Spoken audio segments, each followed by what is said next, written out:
Good evening. You're watching Prime News TV. I'm Jordan Carter. Here's your top story tonight. Headline: Trump meets Zelenskyy at Vatican amid sinking poll numbers. President Donald Trump made headlines today, attending the funeral of Pope Francis at the Vatican. Alongside global leaders and his wife Melania, the president participated in what many are calling a highly symbolic moment on the world stage. But before the solemn ceremony, Trump held a quiet, unexpected meeting with Ukrainian President Volodymyr Zelenskyy, marking their first face-to-face since their tense exchange in the Oval Office earlier this year.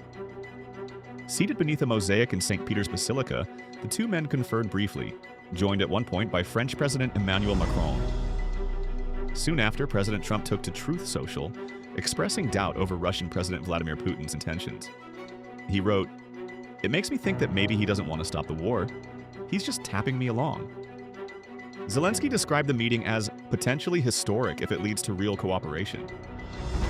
Later, at the funeral, Cardinal Giovanni Battista Re seemed to address political tensions in his homily, recalling the late Pope's call to build bridges, not walls, a statement some viewed as a nod to disagreements with Trump over immigration. Subhead: Public support wanes at home. Back in the US, the president returned to sobering news.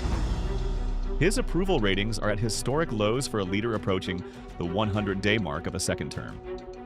A new poll by the Associated Press in Newark shows even some Republicans expressing concern that Trump's priorities are off track, with many Americans calling his leadership scary. Subhead: Pentagon infighting grows. Meanwhile, Defense Secretary Pete Hegseth is battling internal strife, as a leak investigation has led to the firing of 3 senior aides. Sources describe a deeply fractured team with accusations and tensions running high between senior officials. Subhead: Immigration crackdown sparks outrage. The administration is also facing backlash over reports that a 2-year-old U.S. citizen was deported without due process, and in a separate case, a mother was separated from her infant daughter. Lawyers and judges alike are sounding alarms over increasingly aggressive deportation practices, even targeting legal residents and citizens. Subhead: Arrest of Wisconsin judge draws fire. In Wisconsin, political tensions flared after the FBI arrested Judge Hannah Dugan, accusing her of obstructing ICE agents. Republicans are calling for her removal. Democrats, however, argue her arrest reflects a broader erosion of judicial independence under Trump's immigration push. Subhead: Presidential pardon sparks GOP rebellion.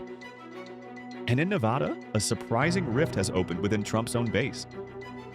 The Las Vegas Review-Journal, owned by GOP megadonor Miriam Adelson, condemned Trump's recent pardon of Michelle Fiore, a former city councilwoman convicted of fraud.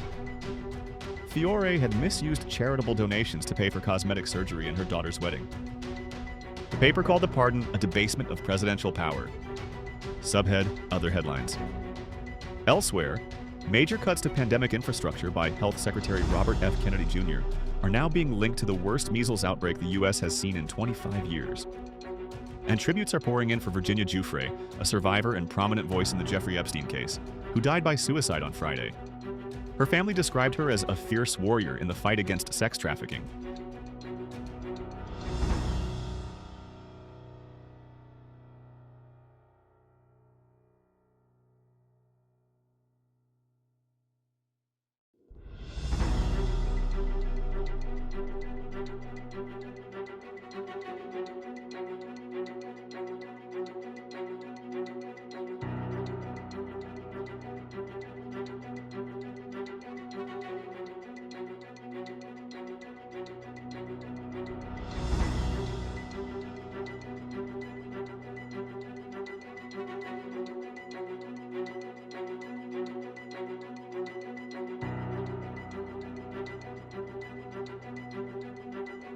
That's your update from Prime News TV.